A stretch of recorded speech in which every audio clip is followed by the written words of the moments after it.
polling ini kami perlukan tentunya dalam rangka untuk proses perbaikan kita ke depan, dan kita ingin mengetahui sejauh mana pemanfaatan webinar yang selama ini sudah kita selenggarakan, dan pada hari ini adalah sudah webinar yang ke-50. Kita lanjutkan dengan memasuki sesi kedua yang akan disampaikan oleh Dr. Weni Yang. Judulnya adalah perbandingan biaya pengobatan obat pengontrol asma di sektor JKN. Namun sebelum beliau menyampaikan materinya, saya bacakan sedikit kurikulum vitae beliau. Dr. Weni Yang saat ini adalah Senior Medical Affairs Manager GlaxoSmithKline Indonesia, Jakarta, Therapeutic Area Respiratory and Allergy. Kemudian beliau adalah lulusan dari Faculty of Medicine Universitas Sumatera Utara Medan. Saya kira itu sedikit dari kurikulum vitae beliau. Untuk itu kepada Dr. Weni, dipersilakan. Terima kasih Pak Iswanto.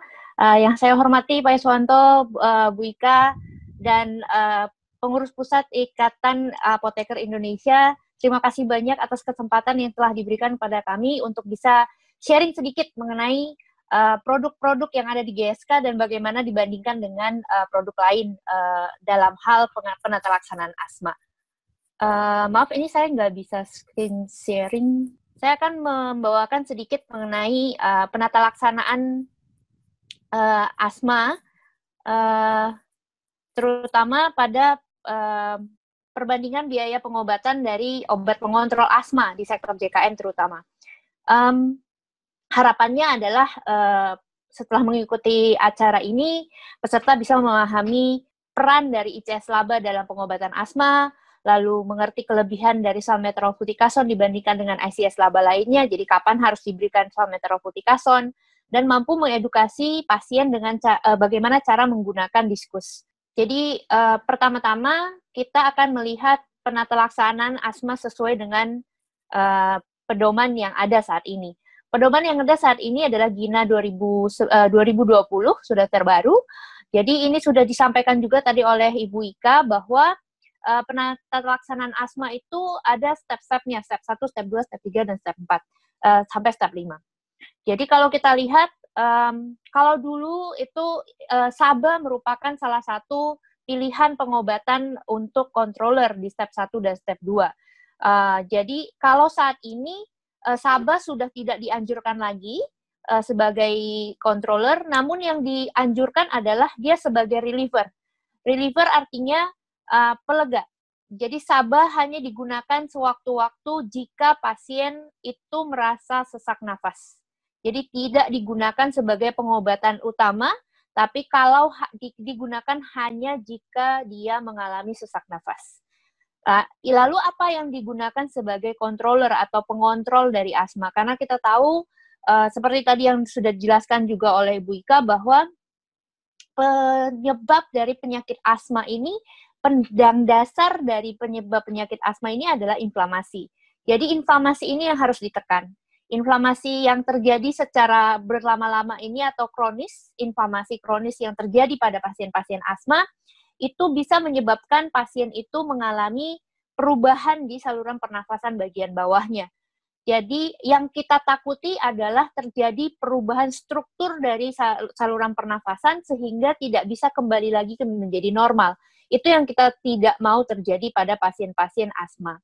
Untuk itulah kenapa pemberian inhalasi kortikosteroid itu memiliki peran yang sangat penting dalam hal menekan inflamasi yang terjadi dan juga hiperreaktivitas bronkus atau hipersensitivitas dari bronkus saluran pernafasan bagian bawah terhadap alergen ataupun polutan. Jadi caranya adalah pemberian inhale kortikosteroid secara teratur. Inhale kortikosteroid boleh diberikan sebagai pemberian tunggal pada step 2. Itu kita lihat pemberiannya pemberian tunggal, jadi inhalasi kortikosteroid tunggal yang diberikan. Ini masih pada pasien-pasien dengan mild asma. Untuk yang moderate dan severe asma, sudah lebih baik untuk meningkatkannya dengan menambahkan laba pada ICS-nya dibandingkan dengan meningkatkan dosis dari kortikosteroid inhalasinya. Jadi peningkatannya kita tambahkan LABA pada ICS-nya, long acting beta 2 agonis pada ICS-nya. Itu makanya di step 3, step 4, dan step 5 yang dianjurkan itu adalah penggunaan ICS plus LABA. Salah satu penggunaan ICS LABA di sini adalah contohnya adalah salmeterol fluticasone kombinasi. Kombinasi salmeterol fluticasone ini dengan nama dagang Seretide ini bisa membantu pasien untuk mencapai kontrol asma yang lebih baik. Dan salah satu contoh ICS LABA lainnya itu adalah formoterol budesonide. Nah, penggunaan formoterol budesonide itu bisa digunakan juga dengan cara atau metode MART atau Maintenance and Reliever Therapy in One Device. Namun sayangnya, kalau kita menggunakan MART ini, penggunaan dari kortikosteroid per harinya itu menjadi tidak teratur. Jadi ada masa di mana pasien mengalami sesak nafas lebih banyak atau gejalanya lebih tinggi pada suatu hari, maka penggunaan formoterol dan budesonide ini akan menjadi lebih tinggi di hari itu, sehingga dosis ICS-nya tidak konsisten dalam hari-harinya. Sementara kalau pemberian Seretide itu setiap hari sama. Kalau seandainya pasiennya sesak nafas, dia menggunakan SABA atau contohnya Ventolin pada hari-harinya supaya pasien tidak mengalami fluktuasi dari dosis ICS pada pasien-pasien ini. Kenapa fluktuasi dosis ICS itu sangat berbahaya? Saya akan terangkan berikutnya.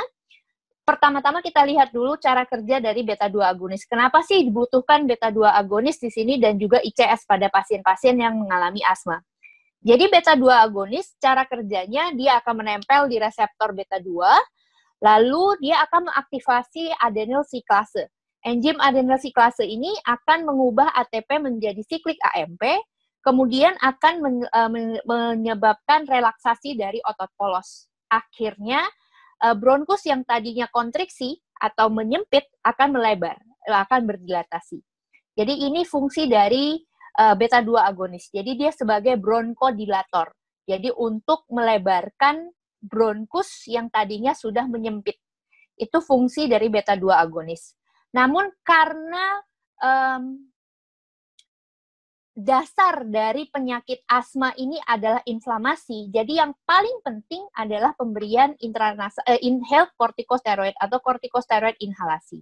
Cara kerja dari corticosteroid ini adalah setelah dia menempel di reseptor glukokortikoid, dia akan masuk ke dalam sel inti sel, dan di dalam inti sel dia akan mengganggu produksi dari ekspresi dari molekul-molekul pro-inflamatori, dan dia akan meningkatkan pembentukan molekul-molekul anti-inflamasi, dan juga membantu meningkatkan sensitivitas dari beta-adrenergic receptor.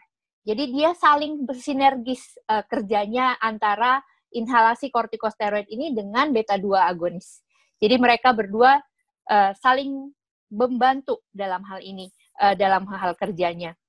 Dan kalau kita lihat efek steroid pada asma, dia akan menurunkan sel-sel radang seperti eosinofil, limfosit T, sel mas, makrofag, sel dendrit.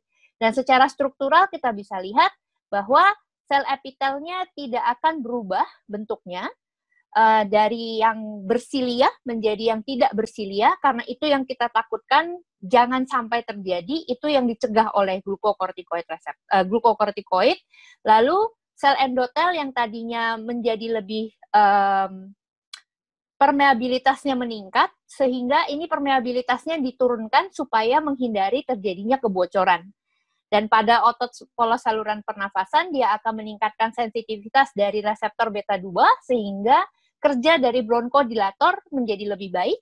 Dan yang paling penting, dia mengurangi sekresi mukus, sehingga jalan nafas menjadi lebih baik lagi pada pasien-pasien yang mendapatkan inhalasi kortikosteroid. Nah,